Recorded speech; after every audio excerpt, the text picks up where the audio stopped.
Hello guys, welcome back to Jharkhand warrior. मैं Vivek Soni Jharkhand warrior के इस प्लेटफॉर्म पे आपका स्वागत करता हूँ। आशा करता हूँ आप सब बहुत अच्छे होंगे। आज हम लोग एनालाइज करेंगे कि झारखंड जो खनिज संपदा से परिपूर्ण है, इसके बावजूद झारखंड के जो लोग हैं वो इतने गरीब क्यों हैं। अगर आपको मैं बता दूं, झारखंड भारत के कुल भौगोलिक क्षेत्रफल का 2.4% है।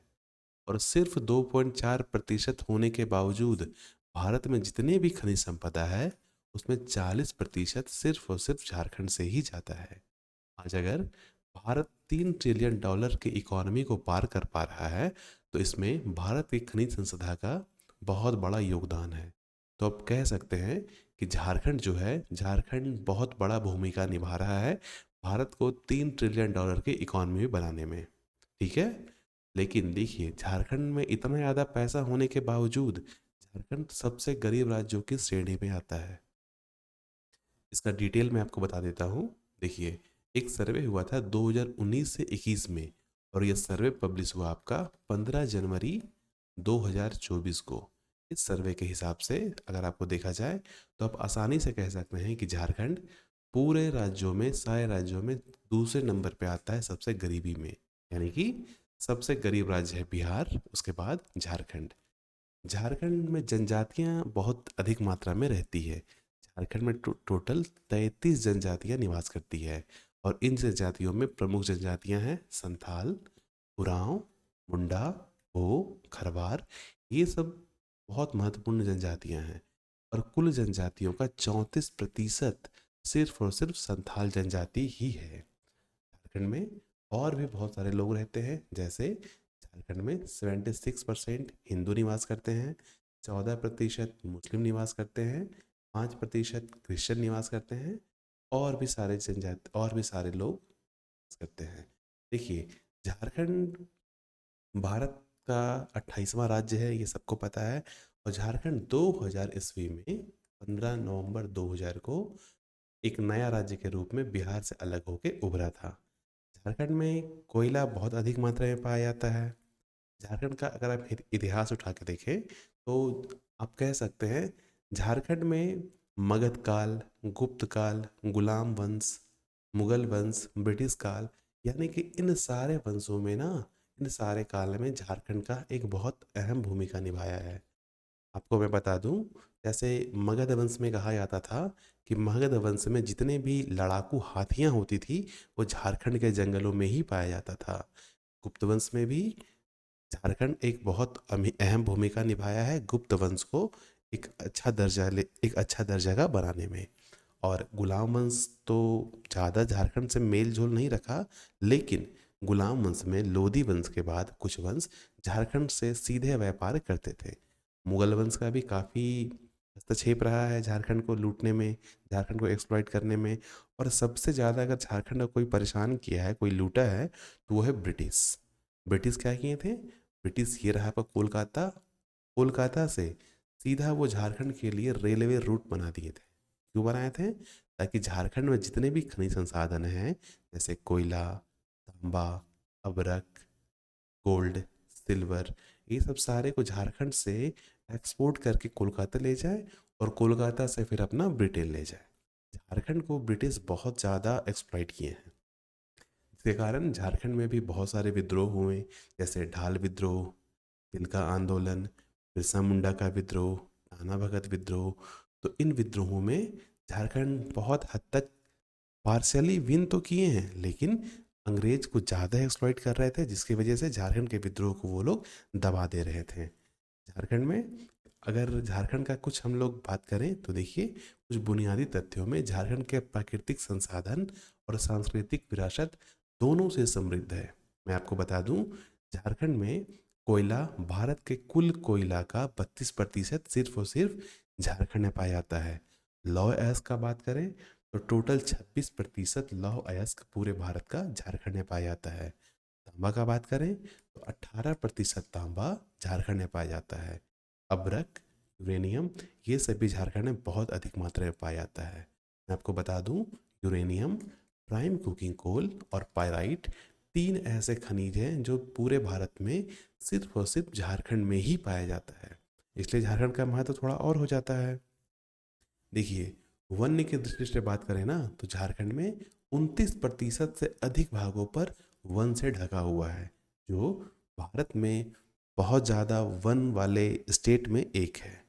वन जीवन का अगर बात करें तो झारखंड में बेतला राष्ट्रीय उद्यान और वाइल्ड लाइफ सेंचुरी भी बहुत अधिक है। जैसे मैं आपको बता दूं, झारखंड में एक नेशनल पार्क, 11 वन्यजीव अभयारण्य, एक हाथी अभयारण्य और एक बायोलॉजिकल पार्क है। झारखंड में बिरसा बायोलॉजिकल पार्क भी 1954 में खोला गया था। देखिए, झारखंड के बारे में एक और इम्पॉर्टेंट चीज़ ये है कि झारखंड में बाघों की गणना सबसे पहली बार हुई थी और वो हुई थी 1932 में। बेतला नेशनल पार्क जो कि झारखंड में है, इसे 1986 में बनाया गया था। मैं आपको एक चीज़ और बता दूं कि बाघ परियोजना की शुरुआत भी झारखंड के बेतला राष्ट्रीय उद्यान से हुआ था। कब? 1973-74 में। ठीक है। झारखंड में सांस्कृतिक रूप से देखा जाए तो झारखंड के त्यौहार भी बहुत इंपॉर्टेंट है, जैसे कर्मा, सरहुल, सोहराय और जितिया, होली। ये सब त्यौहार झारखंड में मनाया जाता है। सोहराय त्यौहार में सोहराय पेंटिंग भी बनाया जाता है। और मैं आपको बता दूं, सोहराय और कोहबर पेंटिंग को 2020 में जीआई टैग भी दिया गया है। ये झारखंड का पहला जीआई टैग है जो 2020 में सोहराय और कोहबर पेंटिंग को दिया गया है। अगर सांस्कृतिक दृष्टि से देखा जाए तो झारखंड में झूमर, फगुआ जैसे कुछ लोक नृत्यों का भी बहुत अधिक महत्व है। झारखंड में अगर मैं बताऊं तो झारखंड का जो छऊ नृत्य है वो सरायकेला जिला में है और सरायकेला से छऊ नृत्य को पूरे भारत में विख्यात है। इसके बारे में एक इम्पॉर्टेंट चीज़ ये भी है कि सन 2010 में छऊ नृत्य को यूनेस्को लिस्ट में भी शामिल किया गया था। अगर मिनरल्स की बात करें तो मिनरल्स में मैं ही बता ही दिया कि झारखंड एक मिनरल रिच स्टेट है। झारखंड में मिनरल्स बहुत अधिक है। इसमें मैं और ऐड करना चाहूँगा कि 1774 में ब्रिटिश ने रानीगंज से कोयला का खनन करना शुरू कर दिया था। झारखंड झारखंड के रानीगंज से सन 1774 में ब्रिटिश ने कोयला का खनन करना शुरू कर दिया। और ये वर्ल्ड वॉर 2 जब हुआ था कि 1939 से 1944 के समय में ये कोयला खनन बहुत अधिक बढ़ गया था। लगभग 33 मिलियन टन तक कोयला का खनन उस समय बढ़ गया था। ये उस समय का मैक्सिमम कोयला खनन हो रहा था। उसके बाद झारखंड में झरिया, बोकारो से भी कोयला खनन होना शुरू हो गया। मैं आपको बता दूं, 1956 में नेशनल कोल डेवलपमेंट कॉरपोरेशन बनाया गया था और ये क्या करता था, ये कोयला खनन से पूरा पूरा तरह से लिप्त था। यानी कि कोयला का मैक्सिमम उत्पादन झारखंड से किया जाने लगा। झारखंड से कोयला उत्पादन इतना अधिक होने लगा कि इंदिरा गांधी जी को, आपको ये अच्छे से बताऊंगा क्योंकि ये थोड़ा सा इम्पोर्टेंट पॉइंट है। देखिए, सेकेंड,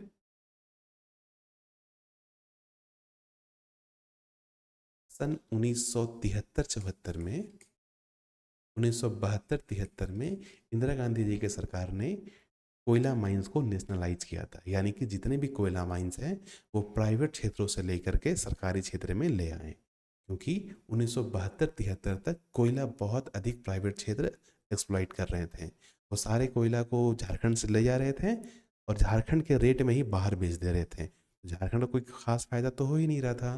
तो इंदिरा गांधी जी ने 1972-73 में कोयला जितने भी कोल माइंस थे उसको नेशनलाइज किया था। लेकिन सन 2018 में नरेंद्र मोदी की सरकार ने इसे फिर से प्राइवेट हाथों में दे दिया और इसे प्राइवेट हाथों में देने से सीमेंट, स्टील और एल्युमिनियम का जो प्रोडक्शन है वो झारखंड में काफ़ी बढ़ गया है। मैं इसके बारे में आपको और बताऊं तो झारखंड में 1964 में बोकारो स्टील प्लांट भी बनाया गया था। इसके लिए झरिया से ही कोयला लिया जाता है। झारखंड में 1907 में जमशेदजी टाटा ने साकची नामक स्थान, साकची जिसे आजकल टाटा नगर या जमशेदपुर भी कहते हैं, यहाँ टाटा कंपनी की स्थापना की थी। सन 1948 में जमशेदजी टाटा ने फिर से यहाँ पे टेल्को की स्थापना भी की थी। बता देता हूँ, TELCO। और 1907 में यहाँ टिस्को की स्थापना हुई। सन 1958 में हेवी इंजीनियरिंग कॉरपोरेशन की स्थापना भी हुई थी, जिसे जवाहरलाल नेहरू ने उद्योगों का मंदिर भी कहा था। सन 1951 में धनबाद में फर्टिलाइज़र का भी उद्योग लगाया गया था। 1938 की अगर बात करें तो 1938 में मूरी नामक स्थान पे, जो कि रांची से कुछ दूरी पर है, यहाँ इंडियन एल्युमिनियम कंपनी बनाया गया था, जिसे आजकल हिंडाल्को भी कहते हैं। सन 1924 में इंडियन कॉपर कॉरपोरेशन, जो कि घाटशिला में है, इसे भी बनाया गया था। अगर मैं झारखंड के लोगों की बात करूं तो 80% झारखंड के निवासी आज भी कृषि कार्य से ही अपना जीवन यापन कर रहे हैं। और झारखंड में सबसे ज़्यादा चावल होता है, उसके बाद गेहूँ होता है, पोटैटो होता है, ओनियन होता है, ब्रिंजल होता है, टोमेटो होता है। तो झारखंड में सब्जियां भी बहुत अधिक होती है। और अगर खाद्य पदार्थ की बात करें तो चावल बहुत अधिक मात्रा में होता है, उसके बाद गेहूँ होता है ना, उसके बाद आप आलू भी कह सकते हैं। झारखंड की एक और विशेषता की अगर मैं बात करूं तो झारखंड सिल्क प्रोडक्शन में वर्ल्ड में सबसे आगे है। अगर मैं सिल्क की बात करूं तो झारखंड आज भी वर्ल्ड में सबसे ज़्यादा सिल्क प्रोडक्शन में है। और सिल्क प्रोडक्शन में जो सिल्क के कीट यूज होते हैं, इससे झारखंड के जितने भी ग्रामीण लोग हैं उसे एक एक्स्ट्रा सोर्स ऑफ इनकम भी मिला है। झारखंड में एसपीजी यानी कि सस्टेनेबल डेवलपमेंट गोल एसडीजी में आज भी सेकेंड लास्ट पे आता है। यानी कि अगर झारखंड में अगर आपको सस्टेन करना है, जो सस्टेनेबल डेवलपमेंट गोल 17 डिसाइड किए गए थे, उसमें झारखंड नीचे से सेकेंड नंबर पे आ रहा है। यानी इसमें भी झारखंड की स्थिति काफ़ी गंभीर है। अगर मैं हंगर इंडेक्स की बात करूं तो झारखंड आज भी पुअरेस्ट स्टेट में एक है। झारखंड में पर कैपिटा इनकम काफ़ी कम है। मैं अगर बात करूं तो झारखंड में पर कैपिटा इनकम 86,000 के आसपास है। झारखंड में 29%, सॉरी, मैं आपको इसके बारे में और अच्छा डिटेल से मैं आपको बता देता हूँ।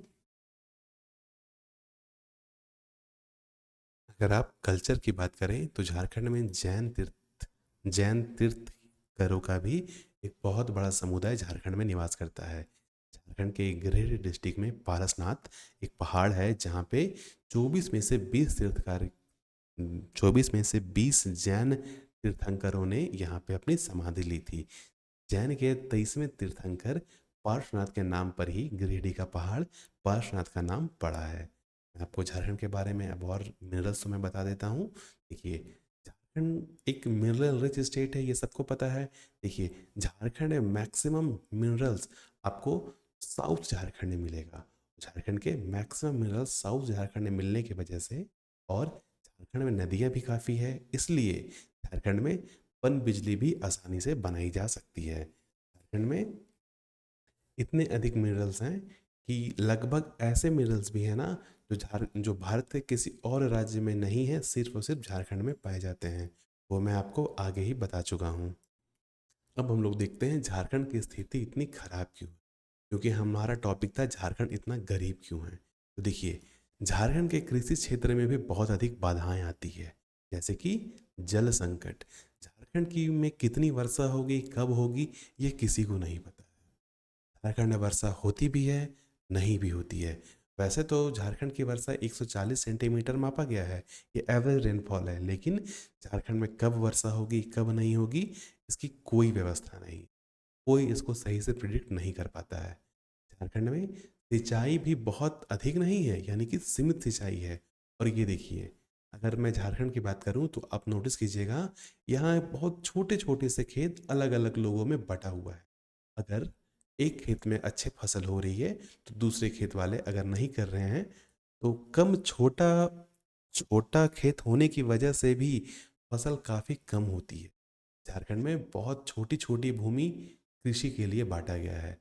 अगर एक भाई है, उसको ये भाग मिल गया, दूसरा भाई है उसे ये भाग मिल गया है, तो वो क्या करेंगे, वो इस भाग भी ये भाग भी लेंगे, वो भाग भी लेंगे, जिसकी वजह से बहुत छोटा छोटा सा खेत उनको मिलता है। और कुछ बुनियादी ढांचे भी खराब है, जैसे कि सबसे खराब यहाँ की ग्रामीण बुनियादी ढांचा है। ग्रामीण क्षेत्रों में आज भी जो सड़क है वो सही से नहीं है, सड़क में गड्ढा गुड्ढा बहुत ज़्यादा है। और यहाँ पे अगर आपको कृषि के लिए ऋण लेना है तो उसके लिए भी आपको बहुत मुशक्कत करनी पड़ेगी, तब जाके आपको कृषि ऋण मिलेगा।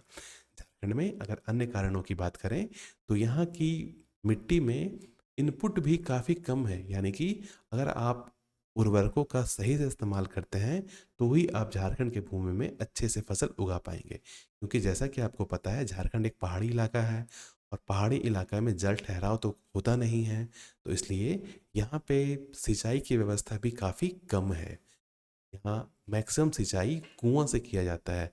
अगर मैं बताऊं, झारखंड में 30% से अधिक सिंचाई सिर्फ और सिर्फ कुआं से किया जाता है। झारखंड की फसलों की किस्म को उचित कीट प्रबंधन तकनीक उत्पाद में भी बाधा डाल सकती है। झारखंड में जो आजकल लेटेस्ट टेक्नोलॉजी चल रहा है, जैसे मान लीजिए आप ट्रैक्टर लेके आप खेती करना चाहते हैं, तो ट्रैक्टर तो आपका इतना ही चलेगा और ये पार्ट तो रह ही जाएगा, तो आपको ट्रैक्टर में ज़्यादा पैसा भी खर्च होगा और आप उतना खेती भी नहीं कर पाएंगे। इसलिए झारखंड के में कृषि क्षेत्रों में भी काफ़ी बाधाएं आज भी देखी जाती है। देखिए झारखंड के बारे में अगर और हम लोग बात करें तो झारखंड का संसाधन जो कि एक अच्छा चीज़ होना चाहिए था, वो झारखंड का अभिशाप बन के रह गया है। कैसे, बताता हूँ। देखिए झारखंड के संसाधन में लाभों का असमान वितरण है। ये देखिए, ये फोटो साफ साफ कह रहा है। जैसे मैं आपको कहूँ, ये है एक बिजनेसमैन और ये हैं झारखंड के सारे लोग। झारखंड के बाहरी लोग को मैं दीकू कह के टर्म करूँगा, क्योंकि झारखंड के जो लोग हैं वो बाहरी लोगों को दीकू कहते हैं। ठीक है, तो मैं भी झारखंड के बाहरी लोगों को दीकू कह के ही टर्म करूँगा। ये देखिए, ये एक बाहरी लोग है, ये क्या कर रहा है, ये मैक्सिमम जितने भी ये प्रॉफिट है उसका मैक्सिमम हिस्सा ये अकेले खा रहा है। और बाकी के बच्चों में से ये देखिए, इसके पास इतना सारा है ही है, लेकिन इसके बाद भी ये अपना तो लग खा ही रहा है और साथ में जो झारखंड के लोगों का हिस्सा है उसमें में भी अपना हिस्सा ये ले रहा है। ये झारखंड के बाहरी लोग हैं, ठीक है। और ये झारखंड के ग्रामीण, झारखंड का झारखंड में मान लीजिए अगर आपका कोयला का प्रोडक्शन हो रहा है और झारखंड में कोयला का रेट है 1 रुपये प्रति केजी, ठीक है, तो बाहरी लोग आएगा, वो झारखंड से 1 रुपये प्रति केजी से कम भाव में खरीदेगा और बाहर जाके झारखंड से कम रेट में बाहर भी बेच देगा, जिसकी वजह से झारखंड के लोग झारखंड का कोयला बाहर नहीं बेच पाते हैं और उतना लाभ नहीं कमा पाते हैं। ठीक है, झारखंड के पर्यावरण का भी बहुत क्षरण हो रहा है। मैं आपको बता दूं, अगर कभी आप धनबाद गए हो तो आप देखेंगे धनबाद आज भी जल रहा है। धनबाद में झरिया जो स्थान है, झरिया में आज भी कहीं भी आग लग जाता है। ऐसा क्यों? क्योंकि झरिया के नीचे जितना भी कोयला है उसको अधिक से अधिक मात्रा में निकाला जा रहा है। अगर मैक्सिमम कोयला हम निकाल दें, जैसे मान लीजिए ये खेती वाला भूमि है, ठीक है, और पता चला कि इसके नीचे बहुत मात्रा में कोयला है, तो क्या होगा, यहाँ पे खनन कार्य शुरू हो जाएगा, जिसकी वजह से खेती वाले सारे भूमि को, जन जंगल को, सारे को यहाँ से हटा के और यहाँ पे खनन शुरू हो जाएगा। तो आपका खेती भी खत्म हो गया, आपका इस भूमि में जितने भी पेड़ पौधा था वो भी क्षरण हो गया, यानी कि पर्यावरण का क्षरण भी आपका बहुत अधिक हो रहा है। झारखंड के जो संसाधन हैं वो झारखंड के लिए अभिशाप बन गए हैं। झारखंड में मूल्यवर्धन का भी अभाव है, जैसे कि झारखंड में कोई इन्वेस्ट ही नहीं करता है। मैं बताऊं कैसे, देखिए झारखंड में इतना ज़्यादा पॉलिटिकली इनस्टेबल है, इसके बारे में मैं आगे बात करूंगा। अभी मैं बताता हूँ झारखंड में मूल्यवर्धन का अभाव कैसे है। अब देखिए, झारखंड में अगर आपको माना जाए एक इंडस्ट्री बैठाना है, ठीक है, तो आप क्या कीजिएगा, आप इंडस्ट्री कब बैठाएंगे, अगर आपको पानी मिल जाए, बिजली मिल जाए और आपको एक मार्केट मिल जाए। झारखंड में ऐसा कुछ नहीं है। झारखंड से कोयला उठा के लोग ले जा रहे हैं, चेन्नई ले जा रहे हैं, मद्रास ले जा रहे हैं, तमिलनाडु ले जा रहे हैं। तमिलनाडु में ही चेन्नई मद्रास है, मुझे पता है। तो झारखंड में कोयला उठा के केरला ले जा रहे हैं, कर्नाटका ले जा रहे हैं, तमिलनाडु ले जा रहे हैं और वहाँ पे जाके उद्योग बना रहे हैं। ऐसा क्यों? क्योंकि वो आपका तटीय इलाका है जहाँ से आप आसानी से एक्सपोर्ट कर सकते हैं। झारखंड आपका यहाँ है, झारखंड से आपको एक्सपोर्ट करने में पहले झारखंड से दूसरे स्टेट में जाना पड़ेगा। दूसरे स्टेट में अगर आप अपने प्रोडक्ट को लेके जा रहे हैं तो आपको एक स्टेट टैक्स अलग से देना होगा, जिसकी वजह से झारखंड का जो सामान है वो बाहर ज़्यादा जाता है और महंगा हो जाता है कि जो प्राइवेट बिजनेसमैन हैं वो झारखंड से एकदम कम रेट में एक सामान खरीदेंगे और बाहर जाके अपना इंडस्ट्री बना देंगे। आपको पता है जितने भी इंडस्ट्री हैं, मैन्युफैक्चर इंडस्ट्री, उन्हें कोयले की ज़रूरत तो होगी ही होगी। वो सीमेंट इंडस्ट्री हो, स्टील इंडस्ट्री हो, एल्युमिनियम इंडस्ट्री हो, तो कोयला की ज़रूरत हो। कोयला का भरपाई कहाँ से होगा? कोयला का 40% से अधिक भरपाई तो सिर्फ और सिर्फ झारखंड कर रहा है। ठीक है, लेकिन झारखंड से इतना अधिक भरपाई होने के बावजूद झारखंड को आज भी उतना लाभ नहीं मिल रहा है। आपको पता है झारखंड से बिहार को अलग करने में एक बहुत बड़ा रीजन ये भी था। जब झारखंड और बिहार साथ था उस समय झारखंड के सारे मटेरियल पे, जितने भी झारखंड में मिनरल्स हैं, इस पे यहाँ पे तो मिनरल्स हो रहे हैं और सारा लाभ नॉर्थ बिहार वाले लोग उठाते थे। इसलिए 15 नवंबर 2000 ईस्वी को झारखंड और बिहार को काफ़ी मशक्क़त के बाद अलग करना पड़ा। अलग करने में शिबू सोरेन, निर्मल महतो, जयपाल सिंह मुंडा, इन सब का विशेष योगदान रहा है। झारखंड की अगर शासन व्यवस्था की बात करें तो झारखंड में भ्रष्टाचार और अक्षमता आज भी बहुत ज़्यादा है। झारखंड में बिना घूस लिए आज भी कोई काम करवाने के लिए आपको सोचना होगा। झारखंड में अगर आप किसी भी ब्लॉक जाएं, किसी भी डिस्ट्रिक्ट जाएं, तो आपको बिना घूस लिए काम कराने के लिए अगर आपका काम हो जा रहा है तो समझिए आप काफ़ी लकी हैं, क्योंकि झारखंड में मैक्सिमम काम आज भी बिना घूस का होना ना के बराबर है। ठीक है, झारखंड की राजनीतिक अस्थिरता भी बहुत अधिक है, क्योंकि मैं आपको बता दूं 24 सालों में 12 मुख्यमंत्री बदल चुके हैं। अगर मैं चंपई सोरेन की बात करूं तो ये व्यक्तिगत रूप से 7वां और कार्यकाल के रूप से 12वां मुख्यमंत्री झारखंड के हैं। झारखंड के पहले मुख्यमंत्री बाबूलाल मरांडी हैं, उसके बाद अर्जुन मुंडा आए, फिर शिबू सोरेन आए, ये हेमंत सोरेन है, ये रघुवर दास एक इकलौते मुख्यमंत्री हैं जो 5 साल अपना पूरा कार्यकाल पूरा कर पाए हैं। बाकी की जितने भी मुख्यमंत्री हैं वो 2 साल, 1 साल, 6 महीना, 13 दिन ऐसे अपना कार्यकाल पूरा किए हैं, जिसकी वजह से झारखंड में राजनीतिक अस्थिरता के कारण जो बाहर के प्रोडक्ट्स हैं, यानी कि बाहर की प्राइवेट कंपनियां हैं, वो झारखंड में आना चाहती ही नहीं है। कब झारखंड में सरकार बदल जाए और उनके अपोजिट आ जाए, ये भी हो सकता है ना।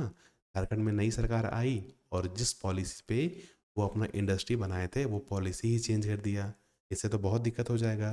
ठीक है, मैं आपको बता दूं कि 1936 में उड़ीसा अलग हुआ था पहले बिहार से, उसके बाद झारखंड अलग हुआ है 2000 ईस्वी में। ठीक है, झारखंड में अगर मैं बात करूं भ्रष्टाचार का, तो जो मधु कोड़ा है उन पे 7,000 करोड़ का कोयला घोटाला का भ्रष्टाचार लगा था, और भ्रष्टाचार के आरोप में हेमंत सोरेन आज भी जेल में है। ये झारखंड के पूर्व मुख्यमंत्री हैं। उनकी अगर मैं बात करूं तो यहाँ पारदर्शिता और जवाबदेही की अपार कमी है। यहाँ कौन सा काम हो रहा है, कैसे हो रहा है, ये किसी को पता ही नहीं चलता है। अगर मैं पारदर्शिता की बात करूँ ना, तो पारदर्शिता की इतनी कमी है कि यहाँ पे सारे पेपर भी लीक हो रहे हैं।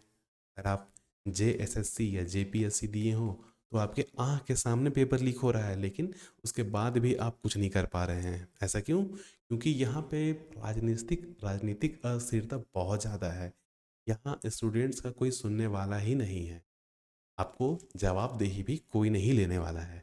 आप चाहें तो आप कहीं भी चले जाएं, आपकी जवाबदेही कोई नहीं लेगा। ठीक है, जैसा कि मैं आपको बता दूं JPSC जो 2024 में हुआ है, इसमें सबको पता है कि कुछ ना कुछ तो त्रुटियां हुई है, लेकिन इसके बारे में कोई बात ही नहीं कर रहा है। आगे देखते हैं। आगे देखिए, जनजातीय समुदायों के लिए भी चुनौतियां बनी हुई है, जैसे कि विस्थापन और आजीविका का नुकसान। मैं आपको बता दूं, जैसे खनन कार्य शुरू होते हैं, मान लीजिए ये स्थान है, ठीक है, और आपको पता चला इस स्थान के नीचे कोयला है, सोना है, कुछ भी है, मतलब मिनरल्स है, ठीक है, तो क्या किया जाएगा? या आपको इस स्थान पे एक इंडस्ट्री बनाना है। जैसा कि मैं आपको बता दूं, जब 1964 में बोकारो स्टील प्लांट बनाया गया था, उस समय बोकारो स्टील प्लांट के आसपास जितने भी इलाका है सबको वहाँ से हटा के, मतलब वहाँ जितने भी लोग रहते हैं सबको वहाँ से विस्थापित करके कहीं और शरण दिया गया। सबको तो नहीं दिया जा सकता था, कुछ को दिया गया, कानूनन रूप से सबको दिया गया, पर ग्राउंड रियलिटी कुछ और होती है। झारखंड में शिक्षा का भी काफ़ी अभाव है। ना यहाँ पे ढंग का टीचर है, ना यहाँ पे ढंग का स्कूल है ना। इसलिए यहाँ के जो मेधावी छात्र हैं उनको पढ़ने के लिए बाहर राज्य में जाना पड़ता है। झारखंड में अच्छे इंडस्ट्री भी नहीं है। इंडस्ट्री तो है पर इस इंडस्ट्री में आज भी बाहरी लोगों का ही बोलबाला है। झारखंड के जो इंडस्ट्री हैं वहाँ पे झारखंड के लोगों को नौकरियाँ मिलने में मशक्क़त काफ़ी करनी होती है। अगर आप लकी हैं तो ही आपको नौकरी मिल पाएगा। यहाँ योग्य और अयोग्य से कोई मतलब नहीं है, ठीक है, क्योंकि यहाँ पे आज भी बाहरियों का, दिकुओं का काफ़ी बोलबाला है। झारखंड में खनन अक्सर आदिवासी समुदायों की पारंपरिक जीवन शैली और आजीविका को बाधित करती है। जैसे मान लीजिए एक ये इलाका है, इस इलाका में सिर्फ और सिर्फ पहाड़िया लोग रहते हैं। पहाड़िया लोग तो पहाड़ पे रहना पसंद करते हैं और ये पहाड़िया लोग अपना पहाड़ से ही अपना जीवन यापन कर रहे हैं। अब पता चला इस पहाड़ में खनन करना है तो इनको विस्थापित करके इधर फ्लैट एरिया में ले आया जाएगा। तो यहाँ पे ये आ तो जाएंगे लेकिन इनका जीवन यापन जो हो रहा था उसमें काफ़ी मशक्क़त करनी होगी, क्योंकि पुनर्वास जब होती है तो ना इनके पास कागज़ होता है, ना इनके पास कुछ होता है, क्योंकि ये शुरू से रहते आ रहे हैं। इनको क्या मतलब है कागज़ से? तो सरकार सीधा ही जिनके पास कागज़ हुआ उनको सही से घर मिला, जिनके पास नहीं है उनको ऐसे ही छोड़ दिया जाता है। सीधा उनको इस स्थान से निष्कासित कर दिया जाता है, जो कि बहुत ही अधिक चुनौतियाँपूर्ण वाली स्थिति आ जाती है। यहाँ पे संसाधनों पर नियंत्रण की भी हानि है। जनजातीय समुदायों का ऐतिहासिक रूप से भूमि और उनके संसाधन से घनिष्ठ संबंध रहा है। खनिज गतिविधियों से बेदखल और अलगाव की भावना भी पैदा हो सकती है। देखिए, मैं आपको बता दूं झारखंड में आज ये भेदभाव काफ़ी अधिक है। जो दीकू हैं, बाहरी लोग हैं, वो आज भी आदिवासी लोग को उनके उनके ही अधिकार नहीं दे रहे हैं। झारखंड के सारे खनिज पे झारखंड के लोगों का अधिकार होना चाहिए। अगर मोरली देखा जाए तो झारखंड के जितने भी खनिज संसाधन हैं उसमें भारत सरकार का तो अधिकार है ही है, साथ ही साथ झारखंड के जो स्थानीय निवासी हैं उनका भी अधिकार होना चाहिए। लेकिन जो दीकू हैं वो झारखंडियों को उनके अधिकार भी नहीं होने दे रहे हैं। वो सारे और सारे अपनी ओर ले रहे हैं। मैंने एक फ़ोटो दिखाया था ना, देखिए ये फ़ोटो, कुछ यही स्थिति बनी हुई है। जो बाहरी आ रहे हैं वो अपना तो खा ही रहे हैं, जो इनका हिस्सा है झारखंड से, अगर मान लीजिए मान लीजिए झारखंड का पैसा है, ठीक है, तो ये अपने तो पूरा भर के लिए लिए हैं, साथ में जो थोड़ा मोड़ा इनके लिए बचा है उसको भी ये ले रहे हैं। समझ रहे हैं कितनी गंभीर स्थिति है। झारखंड में विकास की सीमित भागीदारी भी है। जनजातीय समुदायों को उनके क्षेत्र में विकास परियोजना से संबंधित निर्णय लेने की प्रक्रियाओं में पर्याप्त प्रतिनिधित्व ही नहीं मिलते हैं। मैं आपको बता दूं झारखंड में 81 विधानसभा सदस्य हैं, जिनमें से ऐसे ऐसे कितने अधिक सदस्य हैं जो झारखंड के जनजातियों के बारे में सोचते ही नहीं हैं। भले वो खुद जनजाति से बिलोंग करते हैं लेकिन वो एक बार सदस्य बनने के बाद, विधानसभा सदस्य बनने के बाद अपनी ही जनजातियों को भूल जाते हैं। जैसे मैं पिछली सरकार की बात करूं तो आप अच्छे से समझ जाएंगे कि उनका क्या बोल के वो पावर पे आए थे और क्या कर रहे हैं। चलिए देखते हैं आगे। देखिए, सामाजिक क्षेत्र में भी काफ़ी अंतराल है। यहाँ पे निम्न साक्षरता और कौशल स्तर है। मैं आपको बता दूं झारखंड में साक्षरता दर बहुत कम है, विशेषकर यहाँ की महिलाएं और आदिवासी समाज की महिलाएं बहुत कम शिक्षित है। यानी कि ना इनके पास कौशल है, ना इनके पास शिक्षा है।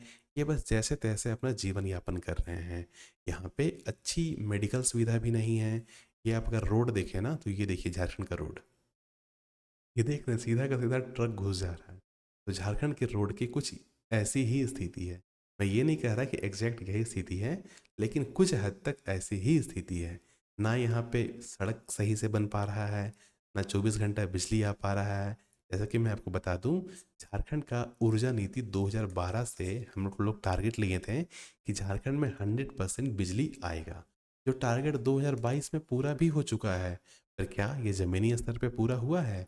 क्या 100% बिजली पूरा झारखंड में आ गया है? ये चीज़ मैं आप पर छोड़ता हूँ, आप बताइए। झारखंड में कृषि विकास भी काफ़ी कम हो पाया है। यहाँ की कनेक्टिविटी यानी कि एक गांव से दूसरे गांव का जो सड़क है वो तो काफ़ी ख़राब है और इसीलिए इंडस्ट्री यहाँ पे नहीं बन पा रहे हैं। अगर मान लीजिए आपने इंडस्ट्री बना दिया, ठीक है, अब आपको अपने प्रोडक्ट को सेल करना है, एक्सपोर्ट करना है, तो जैसे आप अपने प्रोडक्ट को भेजेंगे तो आप रोड से ही भेजेंगे, बाई रोड। आपके पास रोड ही ख़राब है, कनेक्टिविटी ही ख़राब है, तो आप इंडस्ट्री बना के भी क्या कर लीजिएगा। यहाँ पे सेवाएं तो वैसे भी नहीं मिल रही है आपको। झारखंड में मेडिकल सुविधा भी ना के ही बराबर है। यहाँ पे हॉस्पिटल तो हैं, पर ज़मीनी हकीकत क्या है ये आपको भी पता है, मुझे भी पता है। और ये चीज़ मैं आप पर छोड़ता हूँ कि आप बताइए झारखंड का सामाजिक स्थिति, यहाँ की स्वास्थ्य सेवा, साक्षरता स्थिति कैसी है। अगर झारखंड के स्कूल में टीचरों की मैं बात करूँ तो उनकी स्थिति भी कोई खास है ही नहीं। इनके बीच वेतन वाली नौकरियां हासिल करने की उनकी क्षमता सीमित हो जाती है और विकास प्रक्रिया में उनकी भागीदारी भी सीमित हो जाती है। झारखंड की जो आदिवासी महिलाएं हैं, जो यहाँ के लोग हैं, उनकी साक्षरता दर तो कम है ही है, और साथ ही साथ स्किल भी उतना अच्छा है ही नहीं, जिसकी वजह से वो लोग 4,000 2,000 पर मंथ का नौकरी करते हैं और उतना में ही उनका जीवन यापन करने की मजबूरी हो जाती है। अगर झारखंड में शिक्षा बढ़ा दिया जाए तो शायद इसमें सुधार हो सकता है। अब हम लोग देखते हैं इसके आगे एक नज़र कि आगे अब इसमें क्या हो सकता है। देखिए, झारखंड में अब स्थिति तो ऐसी है ही है, लेकिन इसमें सुधार भी काफ़ी हुए हैं। ये अगर मैं पिछले कुछ दशकों की बात करूं तो स्थिति तो काफ़ी जर्जर स्थिति में थी ही थी, लेकिन अब इसमें कुछ और कुछ सुधार होना शुरू हो चुका है। जैसे कि झारखंड में स्पोर्ट्स पॉलिसी भी है।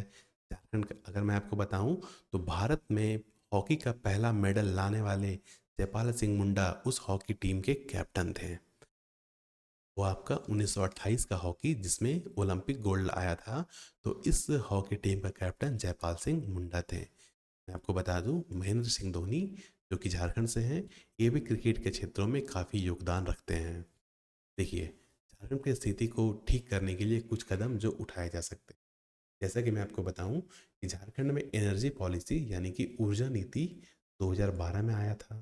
झारखंड में हम लोग टूरिज्म को भी आगे बढ़ा सकते हैं, क्योंकि झारखंड में religious, eco friendly, cultural, rural state tourism policy 2020 में जो आया था, मैं आपको बता दूं, स्टेट टूरिज्म पॉलिसी 2020, इसके तहत झारखंड में जितने भी टूरिज्म क्षेत्र हैं इसमें बढ़ावा मिल सकता है, जिससे झारखंड में बाहरी कंपनियां आके निवेश करेंगे और झारखंड में थोड़ा सा और ज़्यादा डेवलप करेगा, जिससे झारखंडियों की स्थिति में भी थोड़ी सी बदलाव आएगी। देखिए, इसमें सकारात्मक कदम तो उठाए जा सकते हैं, जैसे झारखंड में शासन में सुधार हो सकता है, जो हमारा काम हो रहा है उसमें पारदर्शिता हो सकती है। खनन से परे, खनन तो बहुत अधिक हो रहा है, तो खनन के अलावा यहाँ पे अगर उद्योग भी लगाए जाएं तो उद्योग लगाने के बाद यहाँ के लोगों को नौकरियाँ मिलेगी, जिनसे उनकी आर्थिक स्थिति में काफ़ी सुधार होगा और वो और अधिक सशक्त बन पाएंगे।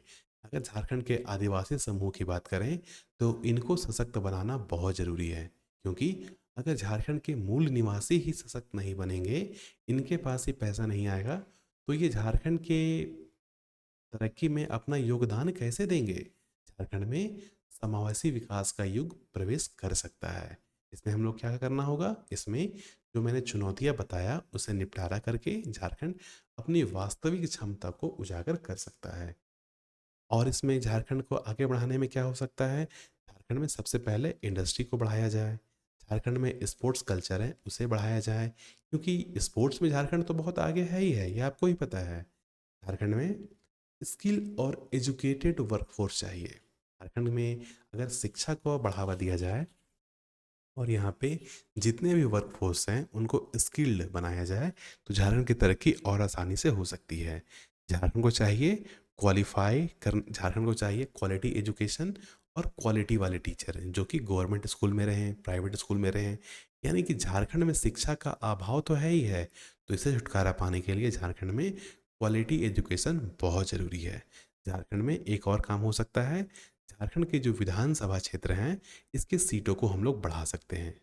अभी जो सीट है 81, इसे बढ़ा के अगर 100+ कर दें तो क्या होगा।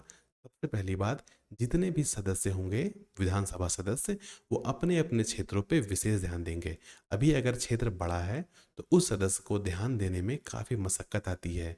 मान लीजिए कोई सांसद, कोई सदस्य आया, विधानसभा सदस्य, और वो 5 साल बाद आप उसका फीस देख रहे हैं, अगर इसी को छोटा कर दें इसी पार्ट को तो 2 सदस्य हो जाएंगे। तो ऐसा तो होगा ना कि छोटे छोटे इनके पास क्षेत्र मिला, तो इस क्षेत्र पे ये आप आसानी से ध्यान दे पाएंगे।